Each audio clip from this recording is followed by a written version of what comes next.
All right, Democrats confident that they are going to win back the House today. Nancy Pelosi eager to regain control of that Speaker's gavel. But former Congressman and Fox News contributor Jason Chaffetz says Nancy Pelosi shouldn't decorate her office just yet. He joins us now to explain. Why do you say that?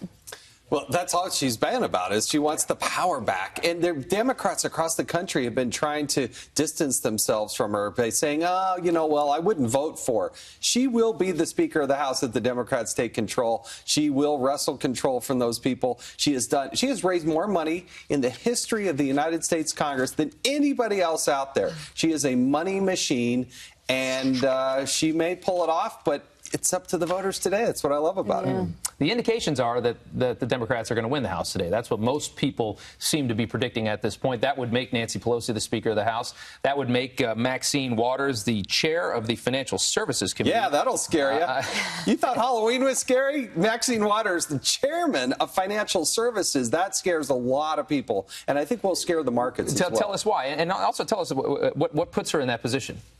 Well, Democrats, the way they elect their chairman is totally different than how the Republicans do it. They do it based on seniority. So we already know who will get those gavels. Maxine Waters will be Financial Services. Jerry Nadler, a pretty radical person, will be chair of the Judiciary Committee. Elijah Cummings heading up the Oversight Committee. And Adam Schiff. We've seen, House Intel Committee would get the gavel and be the chairman of the House Intelligence Committee. And torture the president with it, I assume? Yes. I mean, there's some committees that have where a chairman has unilateral subpoena authority. Some committees, most of them, have to have votes. But I think there are 3 committees in the House where a chairman, I used to be one of them, you could just unilaterally issue a subpoena. Let's take a look at, we've got a list of some likely investigations if the Democrats win the House, and there's a number of them here, including potential impeachment, Kavanaugh's confirmation testimony, Trump's tax returns, the firing of federal officials, and Russian collusion. Jason, do you think the public wants to revisit these things? That's a short list. Look, what you don't hear, interestingly enough, going into these final days of the election, you don't hear anything about Russia, because in the nearly 2 years of this investigation, they don't have any evidence of anything. Right. And Democrats just pull everything. Just pull. Schiff says there's evidence. He's the only one that's out there that's saying this, but it doesn't pull well. I think even Democrats are tired of talking about this so-called collusion. The only collusion we see is what Hillary Clinton was doing and the DNC money going overseas to Russia for this fake investigation. All right, so let's talk about one of the things on there was the Kavanaugh confirmation hearings. They want to potentially revisit that.